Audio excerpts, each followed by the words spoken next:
Hoje vamos falar um pouquinho sobre açúcar, né? Eu sei que muitas vezes as pessoas dizem assim, mas esse assunto já tá bem batido. Mas sempre vale a pena a gente, né, voltar nele. Por quê? Porque, via de regra, as pessoas estão adoecendo mais de todas e diversas doenças, né, pelo consumo do nosso querido açúcar, né? E por que eu chamei, né, esse açúcar de um doce vilão, né? Eu vou fazer perguntinha básica, vocês vão conversando aí comigo. Hoje eu quero que vocês discutam. Quem aqui vive sem açúcar? Que consegue não consumir nada de açúcar o dia todo? Eu vou confessar pra vocês que eu sou uma super formiga. Eu já fui mais, na verdade. Hoje eu consigo lidar muito bem. Eu já fui a pessoa que eu não podia ter doce em casa, que eu ia comer. Hoje, o que acontece? Eu posso ter, tanto quanto tenho, leite condensado é uma coisa que pode estragar no meu armário, dificilmente eu vou comer. Geleia num pão, alguma coisa assim, dificilmente hoje eu vou comer. Antigamente, gente, eu era a pessoa que comia aquele pãozinho, né, um sanduíche, e para arrematar eu comia um pãozinho com uma geleia, com um doce de leite, porque eu tinha aquela impressão e aquela necessidade de tirar o sal da boca. Quem aí? Quem nunca? Me contem. Então, o que acontece? O açúcar, ele é um alimento que não é necessário pra gente, né? Nós poderíamos viver a nossa vida tranquilamente sem nada de açúcar. Por quê? Via de regra, o que acontece? Nós temos a quantidade de açúcar que a gente precisa em vários alimentos. Nas frutas, a gente tem a frutose, no leite, a gente tem a lactose, a galactose, tudo via de regra, pessoal, para vocês se acharem, quando vocês vão ler uma informação nutricional, tudo que termina com ose refere-se a açúcares. Então, cada alimento, cada grupo alimentar vai ter um tipo de açúcar diferente. Então, frutose, glicose, galactose, lactose e assim sucessivamente. Então, a gente vai ter vários tipos de açúcares que, quando a gente ingere esses alimentos e a gente digere e ele é metabolizado, é liberado na nossa corrente sanguínea glicose, né? Ou essas outras moléculas que dentro do organismo elas vão se combinar formando a glicose. Muito bem. O que acontece com a gente quando comemos um doce? Nós precisamos do hormônio chamado insulina para que a gente faça esse melhor aproveitamento, tá? Para que a insulina é quase uma chave fechadura. A insulina faz o quê? Ela conecta, ela leva para dentro das células, dos tecidos, essa molécula de açúcar para ser utilizada como fonte energética. Então, o que acontece? Para que esse hormônio seja produzido, a gente precisa, primeiro, ter um pâncreas top, tá? Produzindo insulina em quantidades suficientes. Tem pessoas, vocês provavelmente conhecem, que têm alguns problemas na produção da insulina. Vocês podem conhecer pessoas que já nasceram com insuficiência, então que não produzem desde que nasceram e são chamados diabéticos tipo 1. Vocês podem conhecer pessoas que ao longo da vida foram perdendo essa capacidade de produzir insulina e atualmente elas estão num processo de diabetes tipo 2. E vocês podem conhecer pessoas que são hipoglicêmicas, que normalmente está muito associado a uma alta produção de insulina. Ou seja, eu como uma bala, o meu corpo acha que eu estou comendo, sei lá, uma caixa de chocolate e libera um montão de insulina para dar conta daquele pouquinho de açúcar que entrou porque eu comi uma bala. Isso faz o quê? Uma hipoglicemia de rebote, ou seja, eu comi açúcar, mas meu pâncreas liberou tanta insulina e retirou aquele açúcar que entrou e mais um pouco da minha corrente sanguínea a ponto de quase me zerar. E aí o que acontece? Mal-estar. Eu posso tender a ter uma fraqueza, uma sonolência ou mesmo um desmaio, né? Tem pessoas que soam frio, enfim. Então, se vocês identificaram essas pessoas, isso tudo se deve ao consumo de açúcar, né? E muitas vezes esse consumo inadequado. Daqui a pouco alguém vai me dizer assim, ok, Nutri, mas eu sempre ouvi falar, e talvez tu mesma já tenha me dito, que a glicose é o combustível do cérebro, que sem glicose meu cérebro não funciona. Sim, pessoal. Alguns tecidos, né, do nosso cérebro funcionam com glicose. Né? A glicose, o açúcar, principalmente para quem precisa se manter mais atento, enfim, vai utilizar. E o legal é que o nosso cérebro é o órgão que mais utiliza a glicose no nosso corpo todo. Então, quer dizer, isso gera uma demanda grande de glicose. Tá, e isso então quer dizer que eu tô liberada a comer açúcar doce a rodo? Claro que não. E, gente, tem um erro muito, muito, muito comum que a gente vê, né, dentro dos consultórios muito acontecer. As pessoas dizerem assim, ai, é que eu não posso, Nutri, não comer doce, porque eu sou hipoglicêmica, então a minha glicose já é baixa, eu preciso comer doce, senão eu passo mal. Gente, essa é a pior coisa que um hipoglicêmico faz. Se foi orientado um médico, meu Deus do céu, que médico foi esse? Então, jamais um hipoglicêmico tem que usar o açúcar, a não ser no caso, por exemplo, a pessoa tá morrendo. Ok, então ela vai consumir um açúcar, vai dar um up e ela vai ter que se alimentar melhor para manter isso, tá? Então vamos lá. Vocês conhecem pessoas assim. Como é que a gente vai lidar com o açúcar? Eu tava falando, né, que o açúcar é o alimento, né, o combustível básico do nosso cérebro. Porém, gente, não é o único. E o nosso cérebro se adapta muito bem a corpos cetônicos, por exemplo. Que raio de corpos cetônicos é isso, Nutri? Corpos cetônicos são substâncias, né, são moléculas que se formam quando a gente tem uma dieta low carb, por exemplo. Tanto que existem N estudos mesmo, mostrando os benefícios da dieta low carb ou mesmo da cetogênica. E eu quero já fazer um parêntese aqui, eu não tô levantando uma bandeira, tá, pessoal? Que a dieta cetogênica é a melhor e que a low carb serve para todo mundo e agora, a partir de agora, ninguém mais come açúcar. Não é isso. Eu tô trazendo dados pra gente conversar um pouquinho. Mas existem muitos estudos mostrando o quanto o nosso cérebro consegue sim funcionar muito bem a partir de corpos cetônicos. E vamos ser bem sinceros, a galera que faz jejum tá muito bem, obrigada. E a gente tem N estudos mostrando a importância do jejum, né? Principalmente para controle, principalmente não, mas inclusive para controle de proliferação de câncer, né? Então, ninguém tá morrendo, ninguém tá caindo pelas tabelas porque tá fazendo jejum. Bem pelo contrário. A questão que eu falei na outra semana, né, do exercício em jejum, que as pessoas, tem aquele medo de passar mal, não passa mal. Por que não passa mal? Porque os corpos cetônicos, eles se formam, principalmente quando o corpo tem que utilizar gordura como fonte de energia. Então, o corpo vai pegar, vai quebrar essa gordura e vai liberar essa energia como forma de corpos cetônicos. E quando a gente come proteína, acontece a mesma coisa. Falando em proteína, ela também serve como combustível para o nosso cérebro. Por quê? Porque a proteína, quando o nosso cérebro não tem açúcar, ela é utilizada, né, transformada numa molécula de açúcar pelo processo chamado gliconeogênese. Ou seja, é pegar uma proteína, transformar ela em glicose, a ponto que o meu cérebro possa usar. Então isso é super legal. O que eu quero falar?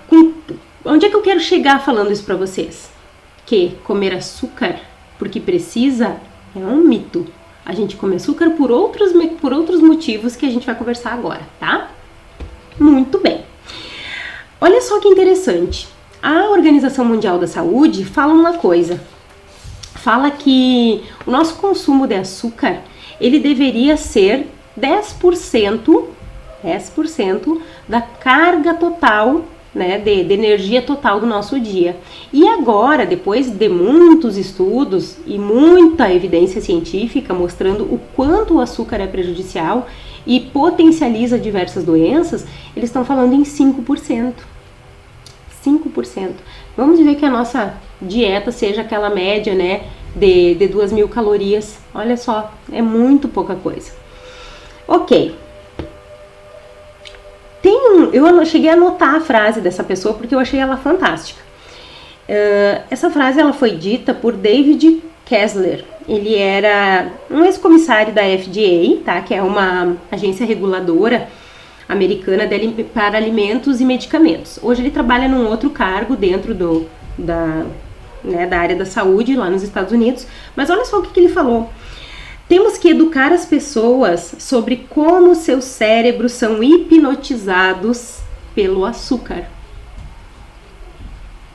Olha que interessante isso. Hipnotizados pelo açúcar nós somos. Eu sempre falo para quem é meu paciente e que chega assim, ai meu Deus, outro meu problema é que eu não sei, eu não consigo parar de comer doce. Eu tenho muita vontade. A gente tem vários fatores envolvidos aqui. O que eu gosto de começar falando é que o açúcar vicia, tanto quanto a cocaína. E nós temos estudos provando isso. O que foi visto nesses estudos? Eles começaram lá com ratinhos. Então eles pegaram e deram uma bebida açucarada para os ratinhos. Sei lá, uma semana, um mês. Ok. O que se pensa? Que depois que a pessoa se acostuma com aquilo, ela não dá mais bola, aquilo não tem mais uma influência no cérebro. A surpresa dos pesquisadores foi o quê? Que mesmo depois de muito tempo recebendo aquela bebida, quando os ratinhos recebiam, o cérebro liberava dopamina. Dopamina é um hormônio relacionado ao prazer. E aí, o que isso quer dizer? Quer dizer que foi comprovado cientificamente que o açúcar vicia tanto quanto qualquer outra droga. Agora parem e pensem comigo. Álcool, se dá para criança? Não, né? Cocaína se dá para criança? Não. Fumo se dá para criança? Não. Qualquer outra droga, maconha, cola. Por que açúcar sim? Se já está comprovado. Aí eu anotei outro detalhe que eu não ia me lembrar para falar, mas olha a descrição de vício. O vício é comumente descrito como um entorpecente dos circuitos de recompensa, desencadeado pelo uso excessivo de uma droga. Vou repetir. O vício é comumente descrito como um entorpecente dos circuitos de recompensa, desencadeado pelo uso excessivo de alguma droga. E olha que interessante, a pessoa come um açúcar, libera, dá uma explosão de dopamina. E aí é essa busca do prazer. Então eu como por quê? Porque me dá prazer, porque dá uma explosão de prazer. Essa explosão de prazer é o quê? A liberação de dopamina. Então olha que doido, gente. Por quê? E como é que a gente faz para se livrar de um vício? Né? Se tu tem um vício em, sei lá, cocaína, heroína, maconha, seja lá o que for, se tu for fazer uma desintoxicação, o que vai acontecer? Tu vai para uma clínica, né? E não pode mais comer. Não pode nem entrar em contato. E quando tu te limpar, tu tem que te manter longe. Ninguém vai lá, não, depois de passar por um centro de reabilitação lá contra álcool. Aí vou tomar só um golinho e nunca mais vou beber. Cara, aquilo explode de novo. Explode por quê? Porque é um vício. É uma liberação de prazer. Então olha a loucura, gente, que é isso em relação ao açúcar. E eu tô falando isso pra vocês tendo a maior consciência, né, das vezes que eu consumo açúcar, né, o que isso tá gerando no meu corpo. Beleza, então a gente já sabe que comer açúcar, essas pessoas que são enlouquecidas por açúcar, elas estão sendo movidas por um vício. Ok, a gente já sabe que a gente vai ter, então, aqui, se vocês procurarem na internet, vocês vão ver um quadrinho que diz assim, loop infinito do açúcar. E ele vai mostrar o quê? que tu come o açúcar, há essa explosão de dopamina, a glicemia vai lá em cima, então a glicose vai lá em cima, o pâncreas é forçado a liberar esse monte de insulina, tá? Quando esse monte de insulina é retirado de circulação, barulho. Quando esse monte de insulina é retirado de circulação, é levado para o fígado. No fígado, esse excesso de açúcar, ele é transformado em triglicerídeos e isso é mandado para a célula adiposa. Ah, então é assim que a gente ganha peso? Sim, é assim. Aí só fechando esse ciclo, ok, então vem a insulina, pega esse monte de açúcar, leva no fígado, o fígado transforma em gordura. Só que quando a insulina limpa esse monte de açúcar do sangue, automaticamente o meu cérebro pede mais. E aí me dá uma vontade de comer um doce de novo, um macarrão, uma batata frita, uma pizza, seja lá o que for, que vai liberar muita glicose. E esse looping começa de novo, vocês entendem? Deu para entender como é que funciona esse looping desse açúcar?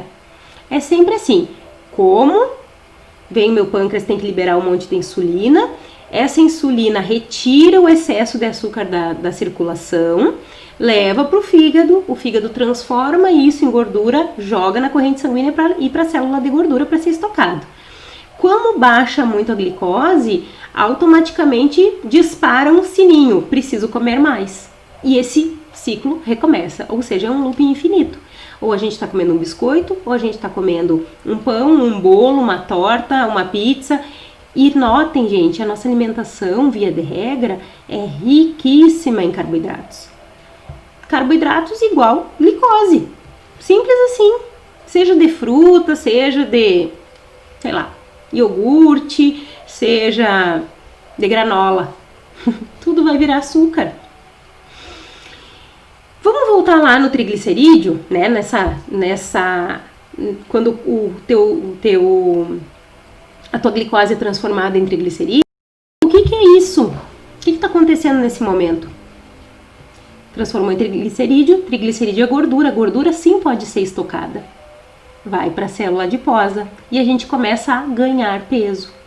Quanto mais açúcar eu como, mais triglicerídeo vai se formar e mais a minha célula de gordura está recebendo essa gordura para ser estocado, o que está acontecendo? Inflamação do tecido adiposo. A inflamação do tecido adiposo, ela está gerando o que no nosso organismo? Inflamação em todo o organismo. Então, minha gente, funciona assim. Quem tem síndrome do ovário policístico vai piorar. Por quê? Porque toda a inflamação que esse tecido adiposo, que esse corpo está sendo gerado pelo consumo de carboidrato, vai piorar os sintomas de SOP. O que mais vai acontecer? Quem tem tendência a fazer uma resistência à insulina vai virar um diabético. Quem tem hipoglicemia vai virar um diabético. Olha, como assim? Mas a minha glicose é baixa. Vai virar um diabético. Continua fazendo o teu pâncreas liberar, forçar a tua máquina até ele dizer, chega, agora eu não produzo mais nada, se vira aí, porque tu já gastou tudo que tinha aqui. É assim, gente, é assim que se vira um diabetes tipo 2, quando tu primeiro era hipoglicêmico, depois tu virou um diabético. Então, gente, quando eu falo do açúcar um doce vilão, é justamente isso. É tão gostoso, né, comer o açúcar, é tão gostoso, sei lá, adoçar um café. Eu sempre digo, eu não tomo café preto, né? Se eu tomasse, eu tomaria puro, sem açúcar. Por quê? Eu não tomo café preto porque eu acho amargo, não gosto. Eu vou encher de açúcar para poder tomar? Claro que não. Não tem lógica isso. Vocês conseguem entender isso? Então, olha só a importância, né, da gente parar para perceber e ter noção do que é que a gente está colocando no nosso corpo. Então, envelhecimento precoce, açúcar, né? A gente tem o que mais aqui? Que vai piorando. Deixa eu falar uma coisa para vocês. Vocês conhecem alguém com Alzheimer? Tem na família, alguma coisa assim? Me digam, que eu vou dar a bomba agora. Gente, o Alzheimer, existem alguns médicos, pesquisadores, chamando Alzheimer de diabetes tipo 3. Por que isso? Porque lá nas nossas células, né, nos nossos neurônios, quando o açúcar está muito elevado, o açúcar ele faz um processo de glicação. O que é essa glicação? Eu acredito que todo mundo já viu isso. Sabe caramelar com açúcar? Quando a gente queima o açúcar, deixa desmanchar e ele fica desmanchadinho e a gente pode caramelar um doce, sei lá, uma forma para fazer pudim, né? Fica duro. Isso grosseiramente para vocês terem uma ideia, tá, gente? Então, essa caramelização acontece lá nas nossas células neurais. E essa célula acaba perdendo a sua função. E ela vai morrer. E aí toda a inflamação causada pelo açúcar, ela estimula as placas beta-amiloides. Então tem uma série de reações que acabam acontecendo que é totalmente comportamental, né? Ligado a uma coisa que a gente pode controlar, que é a alimentação. Então, se eu for pensar, existem outros fatores, né, para o desenvolvimento do Alzheimer? Claro que sim, que são nutricionais também. E a gente pode pensar no baixo consumo de frutas e vegetais, onde eu não tenho todos os nutrientes necessários. Eu posso pensar em consumo de gorduras trans. Isso tudo prejudica, né, ou estimula, ou leva a pessoa já lá nos 60, 65 anos apresentar os sintomas do Alzheimer. Mas ninguém desenvolve Alzheimer aos 65, ela mostra os sintomas. Porque antes disso ela já vem tendo lapsos de memória, ela se perde, ela sai de casa para ir no mercado, chega no meio do caminho, ela não sabe nem por que ela saiu, mas aí ela tá com 50 anos, tá cansada, passou o dia cuidando dos netos, sei lá, porque a gente sempre tem uma desculpa. E aí quando chega aos 65, 60 e poucos, a pessoa começa a entrar em parafuso. Por quê? Porque começa a ver, aí os familiares começam a perceber que tem uma coisa que não tá certa. Mas se a gente for olhar, o que acontece, né? O que já aconteceu há muito tempo? Ela teve uma alimentação totalmente desregrada. E eu falo isso para vocês até com um certo receio, porque até um tempinho atrás eu pensava assim, graças a Deus não tem Alzheimer na minha família. Lê de engano, né? É impossível quase não ter. Então, eu fui me dar conta que uma tia da minha mãe, irmã do meu avô, morreu com Alzheimer. Pense. E eu bem tranquila. Daí fui convidada a fazer uma palestra, né, na Abraço, falar sobre isso. Aí eu fui estudar um pouquinho mais. E eu tava, nesse momento, eu tava plena, né? Não tem na minha família. Vou lá ler. Menos de 10% dos casos de Alzheimer é genético. 90% ou mais é estilo de vida. E aí? Então quer dizer que eu tenho 100% na minha... Gente, é assustador. É assustador. E quando a gente pode diminuir o consumo de um alimento que está ferrando com a nossa vida em todos os sentidos, e não faz isso deliberadamente, que respeito eu tenho pela minha vida e pela minha saúde, né? Muito bem. Não bastasse isso, não bastasse a questão do vício, não bastasse, né, toda essa dificuldade muitas vezes que a gente tem em controlar o açúcar, o que mais pode estar contribuindo para que a gente tenha essa vontade maior de comer o açúcar? A nossa microbiota intestinal. A nossa microbiota intestinal, o que ela faz? Se ela é uma microbiota boa, a gente tem mais bactérias boas do que ruins, eu não tenho vontade de comer doce. Agora, Se a minha microbiota é péssima, se a minha microbiota tem mais bactérias patogênicas, ou seja, as ruins, elas liberam neurotransmissores, elas liberam sinalização química que cai na minha corrente sanguínea e eu preciso comer um doce, tô precisando de um açúcar. E eu vou lá e como um açúcar, achando que é pra mim, né? Vou comer um açúcar. Não é pra mim. É pra alimentar as bactérias ruins que estão no meu intestino, prejudicando toda a minha saúde também. E elas estão ali se alimentando e proliferando, se alimentando e proliferando, e eu bancando, vamos usar essa palavra.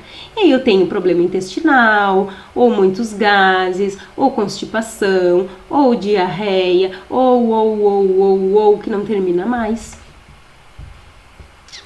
E aí, o que vocês me dizem? É bom ou é ruim comer açúcar? Como é que faz para se livrar disso, Nutri? Por favor, como que faz? Como que faz? Primeira coisa, a gente entender tudo isso, né? Entender que a gente tem o poder de controlar, decidindo controlar, né? Não vou comer e pronto. Mas eu tô morrendo de vontade. Cara, segura, vai passar. Tu vai ter que ter um pouquinho de boa vontade, né? De força de vontade, mas vai passar. Como que a gente controla isso? Substituindo, gente. Ninguém precisa cortar. Eu brinco, né? Que às vezes em algumas dietas diz ali corta isso, corta aquilo e tu, no final da dieta tu quer cortar até os pulsos. Não precisa ser assim. Porque, de regra, o nosso cérebro, o nosso corpo precisa de carboidrato, precisa de açúcar. Não precisa do excesso. Então, se a gente for olhar os alimentos que eu considero, assim, totalmente desnecessários, seria refrigerante, que é uma coisa simples da gente cortar e que tem uma alta carga de açúcar, e é uma coisa simples de tirar. Ali não tem nutrientes, né, gente? Vocês vão concordar comigo. Não tem nutrientes, só tem coisas, aditivos, né, alimentares, que não te dão nada e só te tiram, que é o caso do próprio açúcar. Uma caloria vazia. Que mais? Sorvetes. Nutri, mas eu adoro sorvete. Tá, ok, mas então come um de melhor qualidade. Porque às vezes, o que acontece? As pessoas comem qualquer coisa porque é gelado e tem açúcar. Não faz isso. Não faz isso. Compra um potinho desse tamanho, assim, ó, de um sorvete artesanal, que pelo menos tu sabe que tem a fruta ali, que a pessoa faz com todo amor e carinho. Vai ter as porcarias? Vai, mas se tu não conseguir, fica sem, faz uma escolha melhor, entendem? Gente, quem já, né, consultou comigo sabe que eu não sou uma pessoa que enlouqueço, que nada pode, não sou. Mas essas substituições inteligentes, elas salvam uma vida. Então isso é bem interessante. Quando eu for comer um chocolate, não compra aquele chocolate mais qualquer um que tem nos mercados. Vai lá, compra um chocolate legal, pensa que aquilo é pra ti, né? E se tu puder comprar uns 50, 60, 70% cacau, nossa, que prazer que o teu corpo vai sentir. Porque, via de regra, o açúcar também dá uma estimulada na serotonina. Só que se eu tenho triptofano num chocolate amargo, aquilo vai aumentar muito a minha serotonina e eu não vou estar consumindo uma quantidade tão grande de açúcar. Ou seja, eu vou treinando o meu corpo para se dessensibilizar em relação ao açúcar. Um dia, gente, eu estava lendo uma reportagem que era de um francês, um mestre Cuca, um chefe francês. E ele dizia que ele estava aqui no Brasil e que para ele era muito incrível, assim, porque aqui no Brasil se usava muito sal e muito açúcar. E as pessoas pareciam que não sabiam cozinhar com especiarias, não sabiam aproveitar as especiarias. Olha que doido isso. Aqui no Brasil a gente usa muito leite condensado, muito chocolate, carrega muito e as coisas ficam tudo com o mesmo gosto. A gente não sabe misturar, a gente não sabe brincar com o paladar. Existem tantas coisas legais, né, que a gente pode estar treinando o nosso paladar e trabalhando também a nossa saúde. Ok? Olha só, a Maine perguntou uma coisinha aqui, vamos ver. Quais alimentos melhoram a microbiota? Seria o kefir, o kombucha, além, claro, das mudanças na alimentação. Maine, todos os probióticos, e aí entra o kefir, entra a kombucha, entra o chucrute, entra o rejuvenac, entra... quem mais? Me fugiu o nome. O tempê... esqueci, não é... tepeche, alguma coisa assim. É uma bebida probiótica também.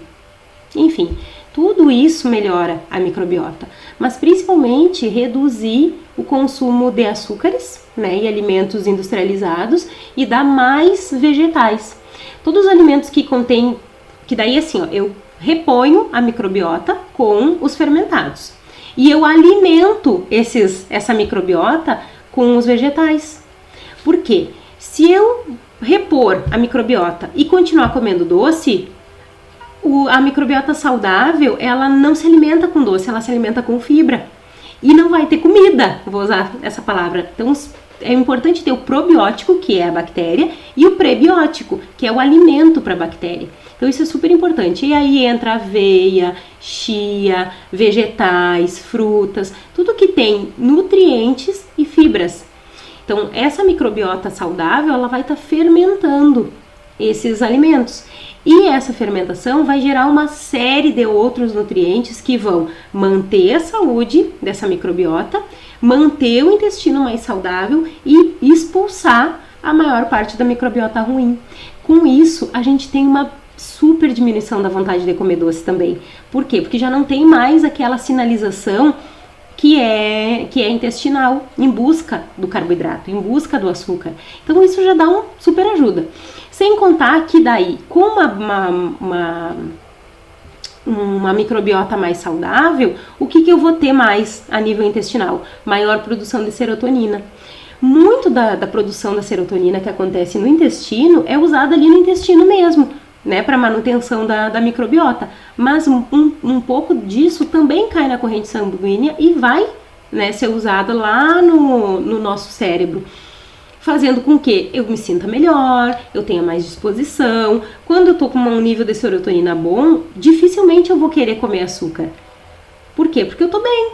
Quando é que eu quero comer açúcar? Quando a minha serotonina tá lá embaixo, não tô me sentindo bem, a minha dopamina também tá lá embaixo, e querendo ou não, pessoal, a gente busca prazer. Uma pessoa que tá se sentindo, né, a barriga da cobra lá, não vai pensar em outra coisa a não ser comer, porque às vezes é a única coisa boa que ela tá esperando que aconteça no dia, né? Quem aí nunca passou por isso, né? Tipo, ai, meu dia foi horrível, eu tô só por uma pizza. E uma pizza doce, D&M, com bastante chocolate. Meu Deus, né? E não tô aqui dizendo que não pode comer, que ai, eu adoro uma pizza doce. Quer me ver feliz, eu boto uma Califórnia na frente. Eu fico em êxtase. Isso é um problema? Não. Se eu conseguir viver sem aquilo. Agora, se eu não conseguir viver, se eu chegar em casa e eu precisar comer, se eu chegar depois do almoço eu precisar de um doce, aí a gente começa a ter um problema. Por quê? Porque são evidências, primeiro, que eu tô viciado. Vício sempre tem que ser assim, ó, vício em açúcar igual inflamação sistêmica. Inflamação sistêmica, quem tem doenças autoimunes, piora muito, muito, gente. Embora muitas vezes os médicos digam que não tem nada a ver a alimentação com uma artrite reumatoide, que não tem nada a ver a alimentação com que nem o processo da minha irmã, que é neuromielite óptica. Não tem nada a ver com alimentação. Gente, não tem como não haver. Se eu tô precisando desinflamar o meu corpo, né, porque por algum motivo tá tendo um processo inflamatório, o que vai acontecer? É claro que vai piorar. Não existe como não piorar. Vocês entendem? Então, olha como é impressionante, porque às vezes eu tenho uma paciente que veio para tratar artrite reumatoide, assim, foi incrível como se manifestou nela, uma pessoa tão jovem, ela tem 30 anos, gente, e tá, assim, né, o processo dela foi muito intenso. E aí o médico vai dizer, não, toma remédio, o remédio vai te ajudar. E aí o que ela notou? Que quanto mais ela tomava o remédio e não olhava para a alimentação, não ia para frente. E ela ganhou bastante peso pelo uso do corticoide, enfim, uma série de questões. Aí ela se ligou, ela pensou assim, não, mas eu acho que a alimentação, ela é da área da saúde também, então eu acho que a alimentação pode influenciar sim. Deu uma olhada na internet, viu algumas coisas, me procurou. E a gente está fazendo uma alimentação anti-inflamatória. Ela está diminuindo peso. Vocês têm que ver a diferença que é, pessoal, a medicação fazendo efeito. Coisas que ela chegou para mim, eu tinha o consultório no segundo andar, então precisava subir um lance de escadas. Ela, na primeira vez que ela foi consultar, ela parou 3 vezes naquele lance da escada. Ela não conseguia chegar lá, não conseguia mexer as pernas. E agora, né, sei lá, tem 6 meses, um pouco mais, eu acho que ela tá em acompanhamento. Ela brinca com a filha dela, ela senta no chão, ela levanta, ela caminha, ela se mudou, agora fez toda a mudança, numa outra qualidade de vida. E aí o que acontece? Quando ela dá uma escapada, ela sente mais cansaço, ela sente mais ansiedade, ela sente que dá mais vontade de comer. Por quê? Porque ela sai um pouco, volta a comer o carboidrato, o açúcar vai lá em cima e inflama mais. Então todo e qualquer processo, pessoal, para as mulheres, celulite nada mais é do que uma inflamação. Quer melhorar a tua celulite? Ok. Posso tomar qual suplemento nutri? Deixa de comer o bombom, deixa de comer o chocolate, deixa de tomar o refrigerante. A tua celulite vai, ó, embora. E aí, claro, a gente pode trabalhar outras questões, né? Melhorar toda a oxigenação, toda a nutrição desse tecido subcutâneo, mas celulite é inflamação. Para de comer açúcar, resolve que é uma maravilha. Já atendi vários pacientes, pessoal, com SOP, né, síndrome do ovário policístico, diagnosticado como SOP. Aí, ok, tu olha aquela barriguinha gigante, saltada, a pessoa não é gordinha, mas aquela barriga, aquele abdômen distendido. Vai olhar a glicose lá em cima, faz uma limpeza, tira todo o açúcar. Não tem mais SOP. Ai, que interessante, sumiu os cistos. Muitas vezes, gente, é só uma questão nutricional. Então, olha que louco isso, né? Então, assim tem muitas coisas. Então, dito tudo isto, tá me dizendo, então, Nutri, que eu nunca mais posso comer um doce? Como eu já falei, não é isso. É saber o momento de comer. É se eu posso viver sem um pão, viva sem um pão. Se eu posso viver sem macarrão, viva sem macarrão. Se eu posso viver sem batata, sem arroz, sem mandioca, sem polenta, faça isso. Priorize vegetais. Priorize uma proteína. Priorize uma fruta. Gente, tem tanta fruta super, super, super doce, né? E quanto de nutriente a gente vai receber ali? Ai, Maristela, querida, tu que é, meu amor. Obrigada. Então é isso. Me ajuda, Maristela, que eu sei que tu é top nisso também. Top nesse assunto. É justamente isso. É a gente ter essa consciência que eu, como adoro um doce, como adoro uma sobremesa, eu vou comer quando eu acho que é possível. Quando eu acho que meu corpo tá legal. Agora, esse período que eu tô de TPM, gente, eu tô querendo comer os cantos. Mas eu tô aqui pensando, ok, o que eu posso comer que não vai me prejudicar tanto? Entende? Então, esse é o pensamento que a gente tem que ter.